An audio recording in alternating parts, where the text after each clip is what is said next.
So, what is going on, you guys? Welcome to the very first Shadow Realm podcast. We wanted to go ahead and do a live stream, but my Texas Wi-Fi cannot handle it at all. So, I'm here with the bros. Here you can see them, right? So, we're gonna do a quick introduction just to get a quick understanding of who everyone is. So, we'll go ahead and start off with Rob, the man himself, appeared on my channel multiple times. Go ahead, Rob. Yo, what's up, guys? My name's Rob. You've never seen my face before, so here's the face reveal. There you go. There you go.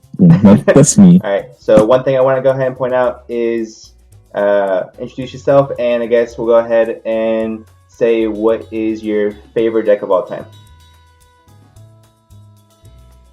Very cool. That's a hard question.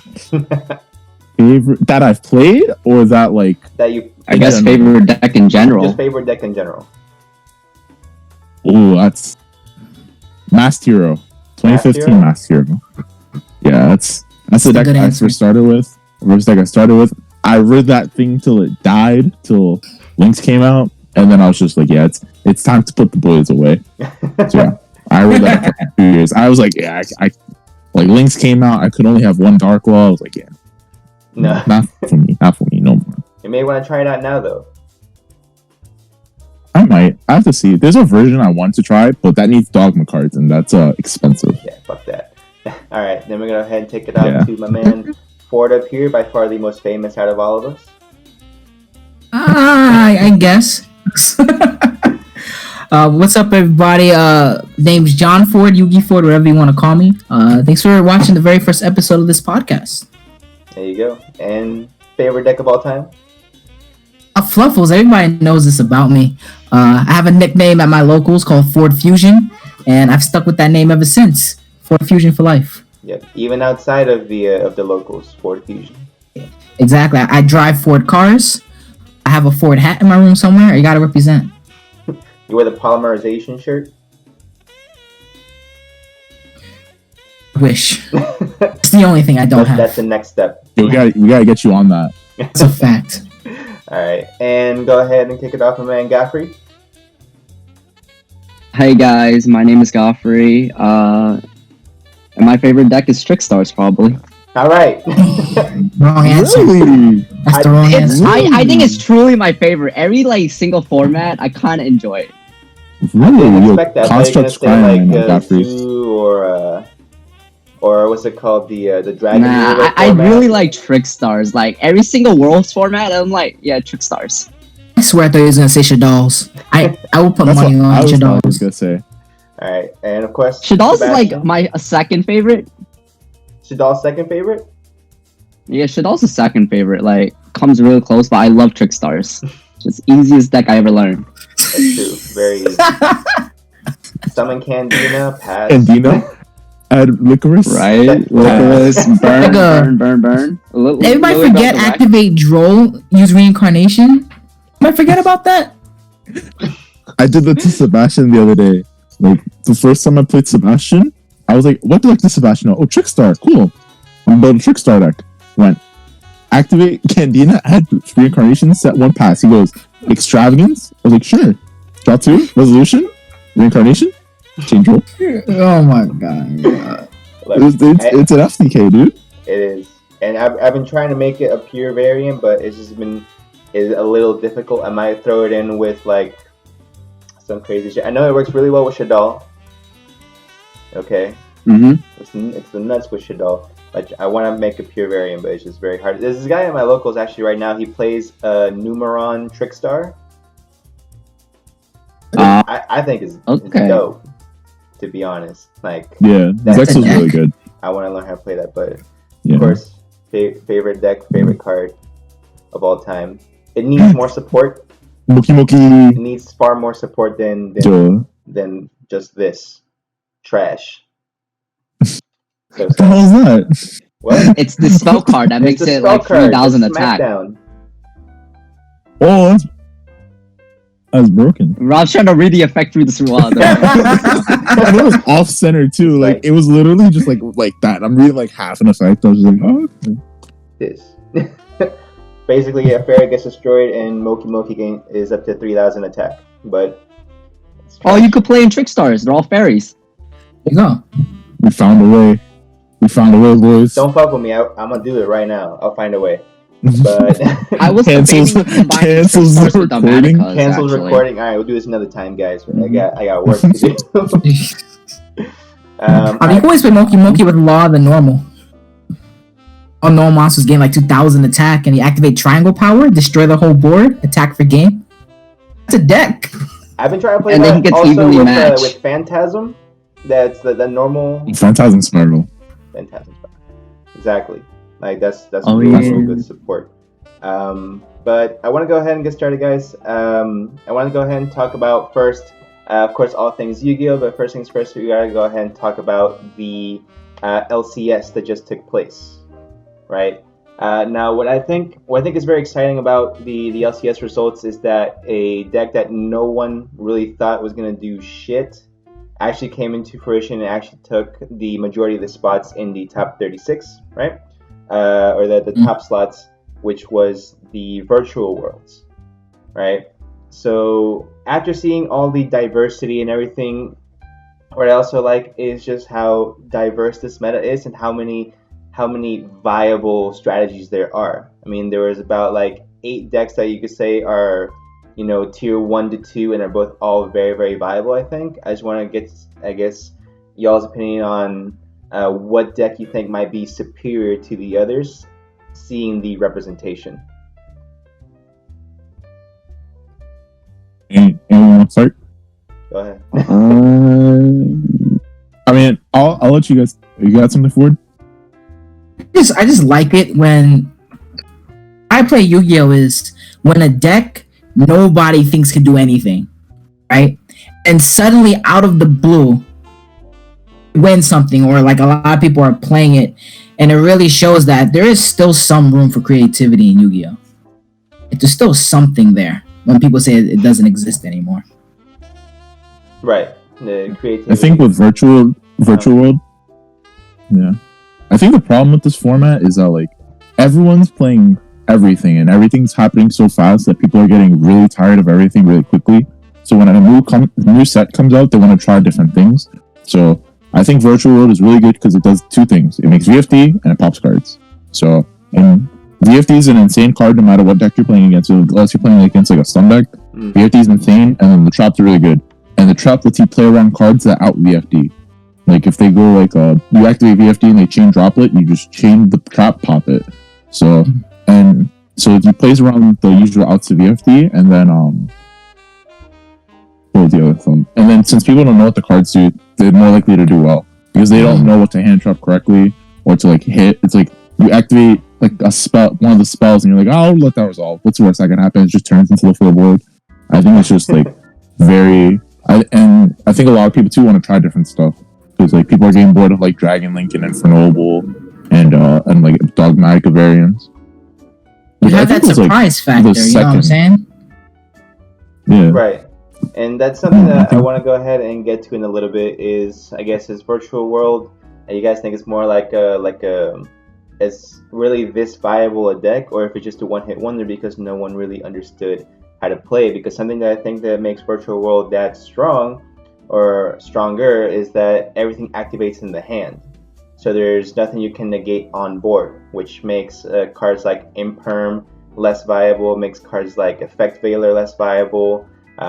Ghost Ogre is irrelevant, you know. So I think it, personal opinion, I think it does have a lot of viability, and that people didn't give it too much credit in the very beginning. Now that people understand the combos, making double VFD, things like this, that really secure your win, you know. So that I have to give credit for. It has a lot of viability in that sense, is that you have to know how to side deck very, very appropriately for it, right? Yeah.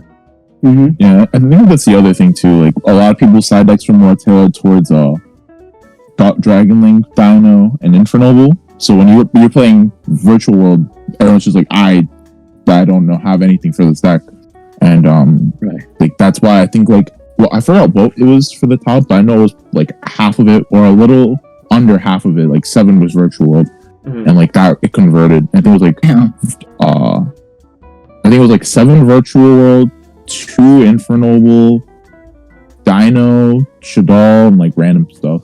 So I think it just like no one's expecting it and then the deck's gonna pick up traction now because people see it. So now it's gonna be more like known about. So I think it'll still do well because it's still fresh and it's still gonna get new support. But for now, I think it's still gonna be really good. Right. I think it's doing really well for itself. But of course, it's not the only deck that did well. You have things like Zodiac coming back into the mix. You have the Invoke Shaddolls. Zoo is probably a deck that's never going to die. Same thing with Sky Striker, still semi-viable as well. And Dino seems like the deck that just refuses to die, which is it's because they never hit them on the ban list still. Yeah, and it's like, have you read Mist? Yeah, Miscellaneous is unstoppable. It really is. This is a ridiculously powerful card. I'm surprised they even brought it back to 3. But I mean, it's good because it adds more to again the diversity of it, right? There's so many viable decks, even Prank Kids as well. Can push out some very, very strong boards. Which, by the way, I finally figured out how to summon Dragoons turn 1 while still being viable. You figured it out. Okay. Yeah. Using the top deck, but it's fine. So, but it's still a really, really cool way to go ahead and show that diversity, right? So, and another thing I want to go ahead and talk to you guys about is, I guess, how do you guys think that we can, now that we know what the top decks are, what are some of the cards that you guys think are viable moving forward when it comes to side decking and preparing for these top tier decks? So let's start off with something like with the Zodiac Zeus, right? The Zodiac Zeus, Dogmatica. What cards do you think would be most viable in stopping this type of a deck? So what cards do you think you guys? You gotta stop the extra deck, man.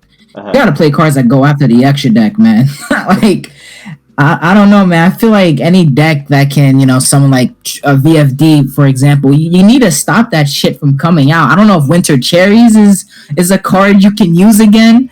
But you gotta stop that shit, man. The extra decks are just too powerful nowadays just to get by, Yeah. No, yeah, I definitely feel where that's coming from. Like Winter Cherries, I haven't seen played in a very long time. Definitely very viable. I'm pretty sure it's going to be one of the top side decks moving forward, especially against the VFD. Yeah. Also, you could play something like the Dimensional Barrier to just stop them from doing anything. Oh shit, yeah. Which I've seen a lot of people stop playing as well. Oh, it's because it doesn't include links. So like you'll D-Barrier, call it XYZ, and they'll like link. Book of Moon's actually just really good too. Like if you play against the Zeus or the Zeus decks, going first, you can just set it to trap. Going second, when they go Borbo, because they'll normal Zoo, they'll make a Borbo, and they go battle phase, you Book of Moon the Borbo, so they can't make a Zeus anymore, and they have to have another extender to make a Trident. You can also do, and it's good against like Omni Negate decks because you go activate card, they go chain negate, you go chain Book of Moon, forces the negate, deals with Buster Lock too, if they negate with Savage incorrectly. So Book of Moon is actually just really cool. And then it's good against Prank Kid because if you go normal summon, you go normal summon and you Book of Moon it, unless they drew Poly and they pass. Yeah. And then the card's really good. E-Shift is also just really good against Prank Kid, Dragon Link, Infernoble, Shaddoll, Invoke, D-Shifter. It's if you have no cards in your graveyard, you discard its macro. I think that card's really good too. It's great against Dino, Prank Kid, stuff like that. And when in doubt, just play Mystic Mine.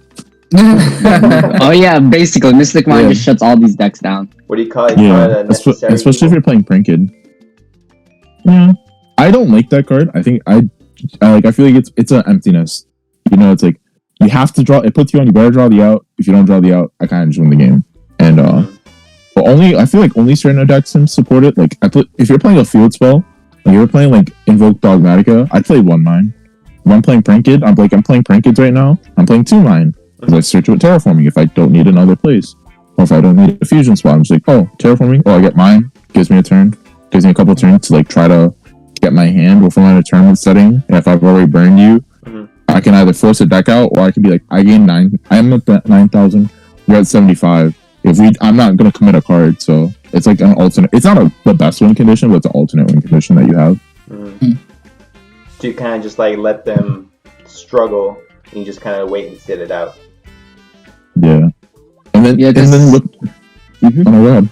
Oh no, because like all these top decks now, they don't play like spell and trap removal in their main decks. They're all just like combo pieces and extenders at this point.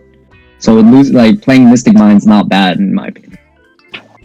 But do you think that's something that might be necessary moving forward, is to play spell and trap removal in the main as compared to just putting it in the side deck? I believe we should start maining like a couple like spell and trap removals like Cosmic Eclipse Cosmic Cyclone, sorry. Yeah. Yo, Book of Eclipse? Yo, next time? Harpy's Feather Duster. I would do Cosmic and Twin, because Cosmic can hit the Buster Lock, because you can force the negates and you just Buster Lock. Or against Pranked, you can only use the quick play spell in the main phase. It's like the rank of magic for Fan Knights. So you Twin Twister, standby phase, they don't get to rank up. That's another deck that I was surprised wasn't that represented in the LCS Phantom Knight. Phantom Knight? Yeah, that deck is because double Fog Blade with a Buster Lock or a Dragoon is like really hard to deal with. But what is it that new Phantom Knight card is like really expensive right now, right? Let me see. No, it's like $20 right now. Really? Which compared to like Zeus and I was looking up for myself the other day. It's like 25 right now. But compared to like Zeus being like 50 plus and Alpha being like 50 plus. Let's see. Before this was the Zeus shit was like a cheaper card? Zeus just came out. Okay. Zeus came out in Phantom Rage. Phantom Rage gave us Zeus, Torn Scale, which is the new Phantom Knight card, Meow Meow, which is the new Prank Kid card, the Virtual World Archetype, and there's another card I'm forgetting. Alpha, yeah. So it gave us, those are like the impact cards from Phantom Rage. Right. So Zeus puts Zoo out, Virtual World's a deck now, Phantom Knights get Torn Scale, which is you discard a card, add a Phantom Knight card, and it reborns itself when you banish a Phantom Knight card. And then Meow Meow literally does nothing, but it starts everything for Prank Kid. Yeah. Definitely makes the deck a lot more viable. And I see the one that I was looking at before was the Starlight. Torn Scales goes for like 160. Oh yeah. My ass didn't scroll down. Wow, for Starlight that's not bad. Yeah. No, for Starlight Rare, 160 is not that bad actually. That's a rare. Would you spend 160 for it, Rob? Hell no, but I don't know. But if you're gonna do it, no, it was like what was Starlight? Starlight Ecclesias when Rise came out. Like, it was definitely after I left. What? Because I didn't know what the hell Starlight Rare was, and then I see like the prices online, and I'm like, holy shit. Yeah, they started it last year. Yeah, with Rising Rampage. They said every set you get 5 cards. I think it's it's 2 secrets, 2 ultras, and a super. And sometimes they bring a Rising was only 4. They only did 4? The 5 with Eternity Call. I believe that's when they started. Oh no, because it was all right. So the Duelist as well, I think. Yeah, Eternity Call, Rise of the Duelist, and Phantom Rage now has 5. Although I think Rising Rampage, Chaos Impact, and Initial Assault only has 4. Oh, yeah, because at Codes when they started doing the hand traps, right? Yeah, the Effect Veiler and then DD Crow was next. Yeah. So how common are these Starlight Rares? And then Hida, technically. Oh no, it's like I think it's like 1 per 3 cases or some stupid shit. Like 1 per like 3 cases. Oh shit! Like in opening them, because I open a lot of product because I work with a vendor. So it's like you get probably around 1 per 3. 2 1 per 3. 1 per 2 to 3. 3 if it's bad luck. 2 if it's good luck. 2 is normal, I think. 3 is bad luck. 2 is average. 3 is like really good. Or 3 is bad, really bad. They're not easy to get. They aren't easy to get. But what they do is they replace the card in the box. So like I'm gonna use. I think it takes a spot of the secret rare in the box sometimes. What it does is it takes the spot of the card that it was supposed to be. So if it was a super rare, like the It takes- Residuals, it takes up a Gaia. But if it's an ultra rare, it takes about ultra. So you can get Makes a lot of 2 sense. secrets, an ultra, or 2 secrets, 4 ultras, and the Starlight, and then however many supers. Gotcha. So it doesn't take So away it from eats, it. and the hand trap eats up it replaces it. Yeah, That's so cool. they started doing that last year. Cards are really expensive. But they're usually good cards. Like Lightning Storm, IP, Appaloosa. You still can't use them in tournaments, right? Because it like the foiling of the card or You something. can't use them in tournaments. You I spend heard, all like- this money, you can't use it. Because In I remember tournaments? there was a situation with the Lightning Storm where it like you could see where the card's in your deck because of the way it folds. I would be I just- pissed well, if I spent like hear about money on a that, but- playset. Is that the way it folds or the I way don't it know about that shines? actually. I'll look into that. Does it shine out of No, the your way it deck? folds, like you gold? could basically see it in your deck. Yeah, Is it like thicker because of the extra layer? I think it's similar to like remember the Hobby League cards back then. Oh, that Yeah. makes sense. Mm. I just cringed in my head so hard. I really Like you can cringed. still use the extra deck ones because like it doesn't affect your deck in any way. But still, like imagine spending like $200 for like where you can't use it in your deck. Yeah, Yeah, that's, exactly. that's crazy. That's actually Fuck that. insane. Fuck Man, that. there's no Starlight I would get. No, like, I want Ecclesia just for like collection wise. Like Yeah. it just looks so cool. if anything, I know I'll a probably lot get, of like- people love the Charmers. Just like, Yeah, the collecting Charmers look really Charmers. nice. Those, Yeah, I those was go gonna try to for make a max. crazy. Yeah, let's go for a lot. Like Sam did that video where it's Yeah. just like like $3,000 just from his extra deck alone being a bunch of Oh my Starlights. God. I was like, that's crazy. That's crazy. I But don't think that's I would ever amazing put for the $3,000 into collector's my. market, you know? Yeah, Yeah. Yeah. So I No, it gives every set appeals to a collector now because Starlights are just in them. Mhm. Mhm. Like what's the guy's name? Moist Critical? The Yeah, Jesus that looking guy, dude? dude. He's Oh my god. He was on the hunt for, I think it was a play set of Starlight Triple Ts, but he doesn't play Yu-Gi-Oh, so he doesn't care about anything. He just wanted the play set of Starlight Triple Ts, so he just bought a boxes. Bought hundreds of boxes, dude. What He the spent fuck? a lot of money, and I think this guy's crazy. He said on his most recent video that he spent, I think it was like over $20,000 on Yu-Gi-Oh tins. What? He's insanely rich. Like he had a breakdown of how much money he makes on just Twitch Prime subs alone. And he said well over $66,000 a month. That's a low ball. So he can afford to do all that shit. insane. I mean, good for him. This guy's Damn. must be nice. Must be nice. Must be I don't know, nice. Yu-Gi-Oh products are expensive. Like, so, Yu-Gi-Oh, like especially when you buy them in bulk, they're expensive. Like I've seen a U-Haul filled with a Dupo. Is that a dual power or dual overload? That was worth like $30,000. I was like, that's insane. I think that was due power. Yeah, I think it was Dupo, but it's like it adds up, and it's a lot of product. Like product is not cheap. Products But- heavy. What you mean? That too. But it's That's less if you're a sometimes vendor, it's not no? too bad. It depends. Sometimes It depends, but like most of it, like you just get that wholesale pricing. It's still expensive. Right. yeah, like instead of charging you $700, they charge you like $650 or $600. $65 each. Yeah, like you get 10% off. You don't get anything. Oh, okay. I It got doesn't go from like up. Yeah. Which what I The thought only was thing that like. Mhm. Oh god. no, what I thought was weird was like I was looking at the prices for like Phantom Rage boxes as well, and it's only like $50 for a box. Did that change since in the last 2 years? Is it 50 Where'd you a look on T?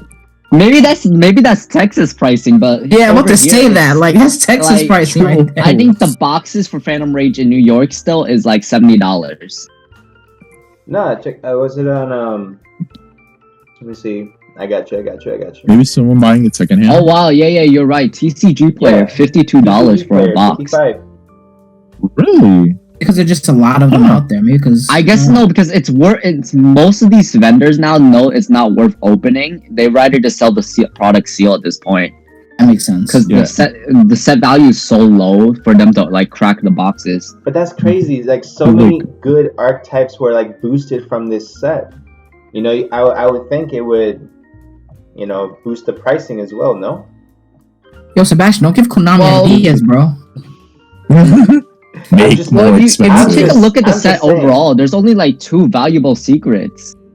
it's like the only good secret, like generic secret, is alpha. Like if you look at the past sets, it's like Eternity Code. You had Rise of Duelists Access Code Talker.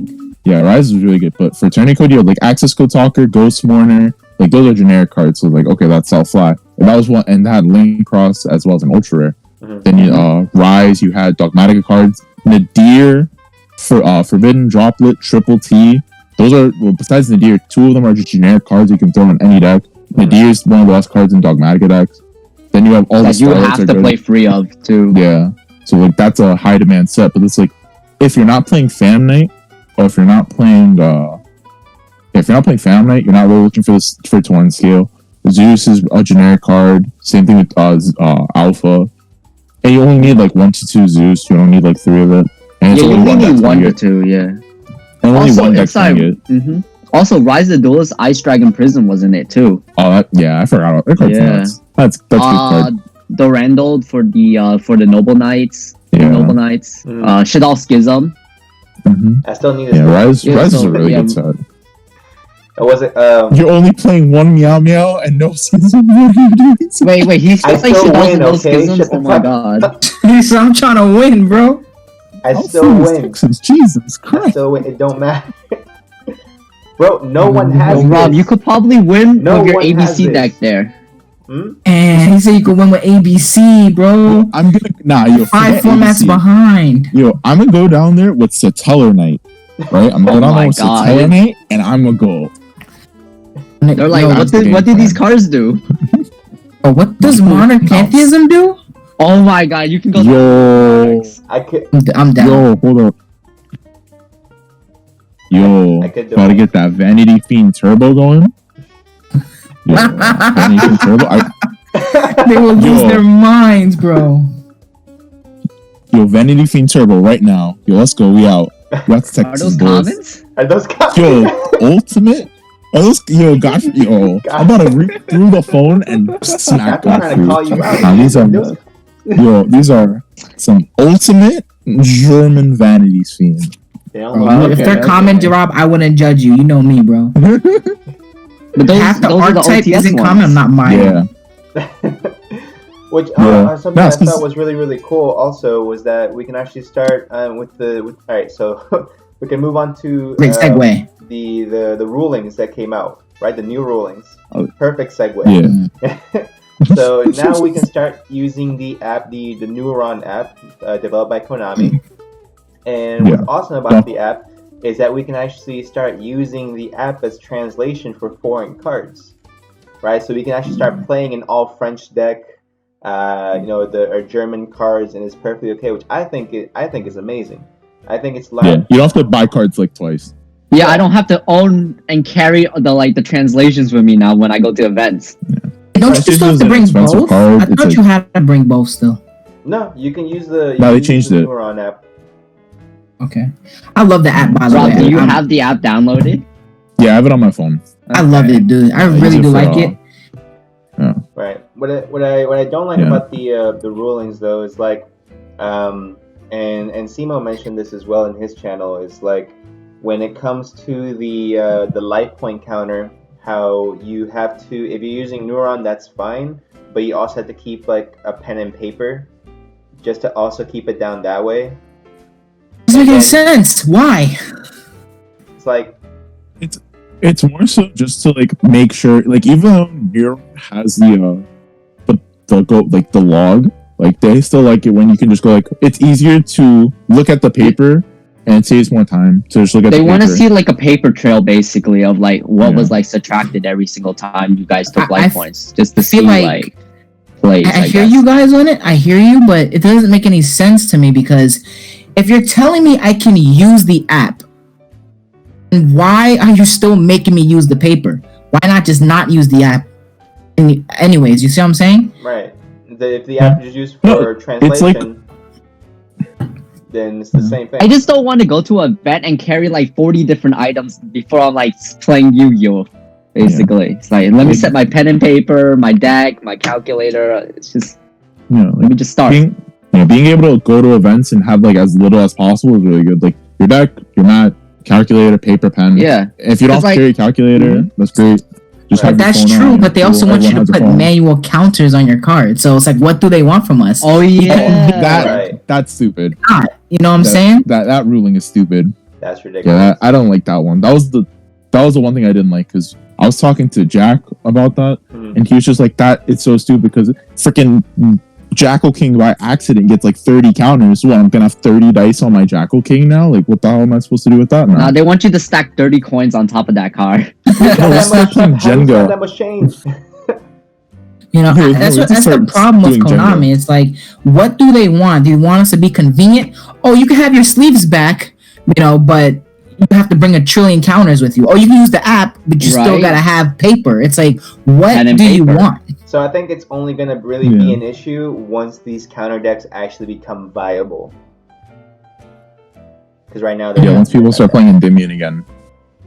Yeah, because people might start playing Pendulum again when the Metal Flow support comes out because they might think Electromite comes back, so they might. I play- feel like they might bring it back just to Yeah. push the sales for Blazing Vortex a little bit, just like they did for Phantom Rage with Rusty. Yeah, But I think what's really that was another thing. Mhm. No, go ahead. No, I think what's really hurting the Pendulums as well is like the Master Rule 5, where you still can't special summon the Pendulums from your extra deck like in Mass. Good. Nah, I think if they had that mechanic, because if they had the mechanic, imagine Soul Charge every turn with just 2 cards. You know, like you Soul Charge from your extra deck every turn, like that was insane. Like everyone was pen 5, make 2 XYZs or make 2 synchros. It was like or 2 synchros. Like you don't want to make those decks as aggressive. And Electromite literally said, "Cool, whatever card you want from your Pendulum deck, put it in your extra deck and pen it out later, or you can add it to your hand by popping the face-up card." But if You that know, happens, then like- you can. I mean, Torrential Tribute is still at 3, and getting Torrential it sucks when you Pendulum. Yeah, Nah, No, I you- got a main anti-spell again. yo. Shit. Bottomless Trap Hole destroys Pendulum decks when they Pendulum summon, yo. No, it's And all the five about bombs are Warning, cold, the all whole banished. Pendulum summon. yeah. Yeah. Yeah. Yo, warning's at 3 too. Warnings at Yo, 3. Judgment, all the Judgment's songs are at 3. Strikes at 3.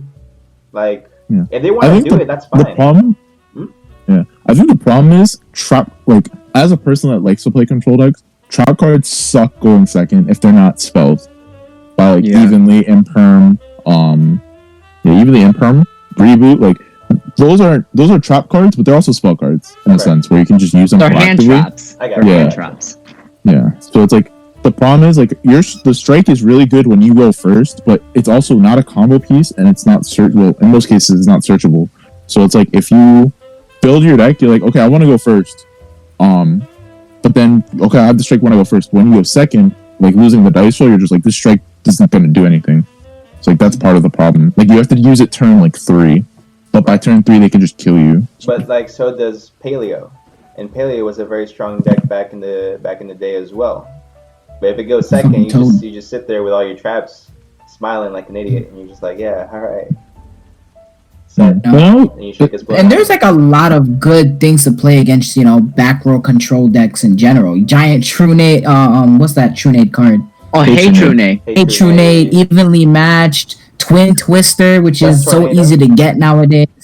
Fucking Harpy's Feather Duster, Dust Tornado. It's like you have all these cards that can just destroy back row decks. So I feel Pendulum can still exist in this world where there's just so much acro hate and shit that goes towards Pendulums. But I feel it's still pretty balanced overall, right?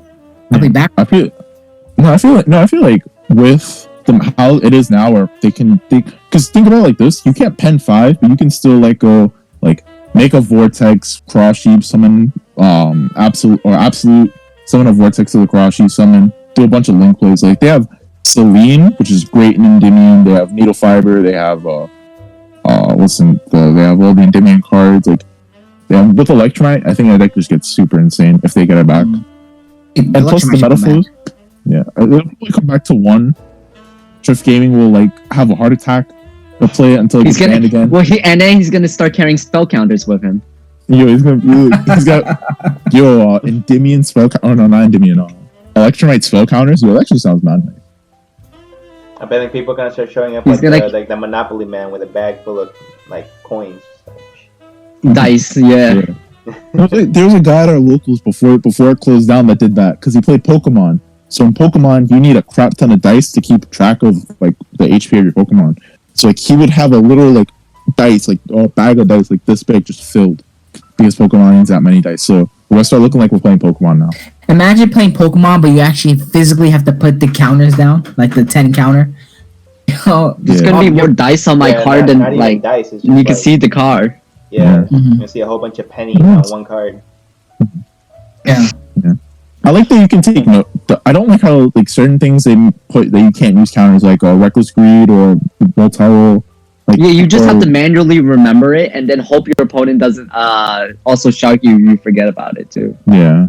Right. But it's like what is it? It's like mandatory effects like, oh, I used purple nightfall, the next night, like it has to come back. Mm-hmm. Quick question. I saw a lot in like these new rule changes where they're like you can refer to your notes for specific things, but there's also things you can't put in your own notes. And I found that kind of confusing. They were like, oh, when your opponent has to reveal their hand, you can't physically write down the names of the cards that's in your opponent's hand, even though you could just remember them perfectly fine. How are they gonna know what the fuck you write in your notes? You know what I'm saying? That itself causes a ton of issue. Yeah. So I can like what he wrote notes down. are public knowledge. Yeah. Yeah. So Like, if a judge it's like how in the. My question is, what can you look through your notes that I don't remember? What can you look and put in your notes, and what can't you? It's mandatory. I feel if I'm right, it's mandatory effects that affect the immediate game state. So like, if you're under D shifter and you forget that you're under D shifter, you just write down like, okay, I'm under D shifter I've been under D shifter, or I'm under D barrier on XYZ, so I can't summon XYZ monsters, or right. What was another one like or I'm under a virus card like the Eradicator. Like it's stuff they want to do it so that way there's less. Yeah, they want to do it so that way you're under less. You're less likely to get a oopsie accepted game state. Like they don't want to do it as much because there's a lot of people that will forget things and be like, oh, it's accepted game state now. So like you just want to have to write, like be able to write it down. Like I've had people like what was it? Like I had a guy who I forgot that it was a Sunlight Wolf that wasn't relinked, and then he used the rage to pop too. But if I had written it down, I wouldn't have forgot. But I forgot, so he got a free pop. So it's like stuff like that affects the game state. I think that's stuff that they more so want to write down, but they don't want to give you like knowledge, like Mind Crush before when you could reveal your hand. They didn't want you like to have like written knowledge. You just have to remember it. Okay. But that's a big part of the game as well. Is like yes, of course the game takes into consideration like the physical cards you have, but a big part of the game as well is also, I guess, the mind games you play with your opponent as well, right? It's just unfortunately that's just a fact. If your opponent misplays, it's not your fault. And I think that kind of rolls into it is like if your opponent forgets like what happened to you, right, Rob, where you forgot about the Sunlight Wolf, right? That was benefit to your opponent, and that's just unfortunately part of the game as it is right now. Yeah. Yeah, and knowledge is scary in Yu-Gi-Oh! Like knowing exactly what that's why Infernoble's so good, because you get to look at their hand and be like, I know exactly what you have. I know exactly what I need to negate, and if the only thing you don't know is the one card they draw for turn. So you'll know what the hand is between Smoke Grenade and Dolphin. So you have perfect knowledge. You're like, okay, you can Rhoda, sure. The two other cards in your hand don't do anything. This is what you need. Okay, I'm gonna negate the Rhoda. Or it's like, oh, your hand's like really good. Okay, so I have to negate this, that. Like knowledge is really powerful. That's why I think they changed a lot of the rulings. Like with Mind Crush, where you can't look at their hand. What's it called? The Lullaby Obedience, where you didn't get to check your opponent's deck. Like knowledge is really powerful in Yu-Gi-Oh! What about a pointer of the Red Lotus? That one, I think it's because what the hell? Sorry, my Christmas tree randomly turned on, scared me. Those cards explicitly say look at your opponent's hand, not reveal. So it's like Smoke Grenade says look at your opponent's hand, Dolphin says look at your opponent's hand. I think Minecraft just declare a name, and if it's in the hand, they reveal it. But a lot of people just reveal their hand when, but now it's like the cards that they still do it explicitly say reveal your hand. Gotcha. Okay.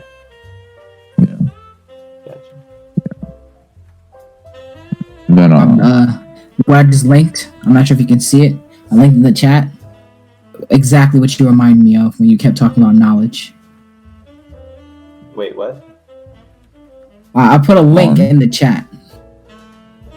What Rob was talking about. knowledge. Drop out of college to summon your Lamborghini. That's funny. There we go. I had to leave the call so I can look at. We have like these bland year. colors. Yeah, we have bland colors. We got white and black here. No, but they get like the anime. Yeah. He's back. Oh, he's back. All right. No He's one moving send again. anything else in the chat. Ford.